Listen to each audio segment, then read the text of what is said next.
আত্মশুদ্ধি ও ন্যায় প্রতিষ্ঠার অনুপ্রেরণার দিন হিসেবে দেশব্যাপী পালিত হচ্ছে পবিত্র আশুরা। আশুরায় কারবালার মর্মান্তিক ঘটনার স্মরণে রাজধানীতে অনুষ্ঠিত হয়েছে শোকাবহ তাজিয়া মিছিল।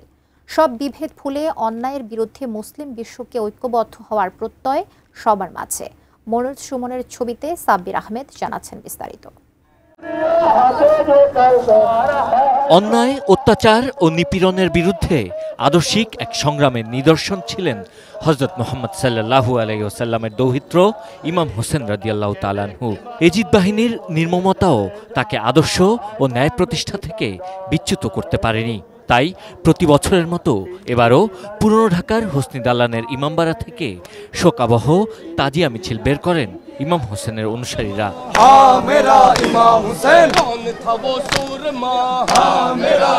ইমামবাড়ার এই তাজিয়া মিছিলে যোগ দিলে নানা চাওয়া পাওয়া পূরণ হয় এমন বিশ্বাস অনেকের। তাই মানত পূরণে তাদের রয়েছে নানা আয়োজন। এ সময় হাই হোসেন বলে মাতম করেন তারা। বলেন, কারবালার সেই নির্মম ঘটনা আজও ব্যথিত করে তাদের। এসি কেনার কথা ভাবছেন? ভিশা দিচ্ছে যে কোনো এসিতে 15% নিশ্চিত ছাড়। এছাড়াও থাকছে মানি ব্যাক গ্যারান্টি নিশ্চয়তা। সারা বিশ্বের জন্যই কাজ করা উচিত, যেন মুসলমানরা আবার একত্রিত হয়, যে সময় নবীজির সময়ও ছিল। আমাদের মুসলমান সবাই ভাই, কাউকে কার উপর অহংকার করা যাবে না। কিন্তু তারা এই পৃথিবীতে জীবিত নাই, কিন্তু তাদের যে একটা অনুসরণ, তাদের যে একটা ছিল, সেটা এখন পালন হচ্ছে। জায়গায় বিজায়গা এখানে সবাই নিজের মনের আশা পুরো করতে আসে, মানে সকল ধরনের আসে, হিন্দু আছে, মুসলিম আছে, সব আসে, সব বিশ্বাসিত। শোককে ধারণ করতে কালো পোশাক পরে মিছিলে যুক্ত হন নানা বয়সের মানুষ আর করতে থাকেন মাতম। তাজিয়া মিছিলের বিশেষ আকর্ষণ ঘোড়া।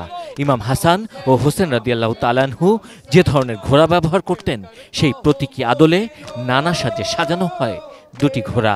Death with dignity is better than living in humiliation. So this is the main thing. ওরা হোসেন আমা হতে এবং আমি হোসেন হতে। আমি কারবালার সেই মর্মান্তিক হত্যাকাণ্ড শুধু হুসাইনকে হত্যা করা হয় নাই, দগ্ধপোষ্য 6 মাসের শিশুকে হত্যা করা হয় নাই, রাসূলের অবিকল আলী আকবরকে হত্যা করা হয় নাই, যে ছিল ইমাম হোসেনের ছেলে। আসলে রাসূলকেই হত্যা করা হয়েছে এবং পুরো ইসলামকে হত্যা করা হয়েছে। লালবাগ থেকে শুরু হয়ে বকশীবাজার, আলিয়া মাদ্রাসা মোড়, আজিমপুর সহ নানা দিক ঘুরে ধানমন্ডিতে প্রতীকী কারবালা প্রান্তরে শেষ হয়ে আবারও হোসনি দালানে ফিরে আসে তাজিয়া মিছিল। কারবালার মরু প্রান্তরে হযরত ইমাম হোসেন রাদিয়াল্লাহু তাআলা আনহুর এই আত্মত্যাগ অন্যায় এবং নিপীড়নের বিরুদ্ধে রুখে দাঁড়াতে মানুষকে সাহস যোগায় আগামীতে শোষণমুক্ত এক রাষ্ট্র গঠনের, যা প্রতিটি মুসলমানের কাছে এক অনন্য দৃষ্টান্ত। Sabbir Ahmed, ATN news, Dhaka.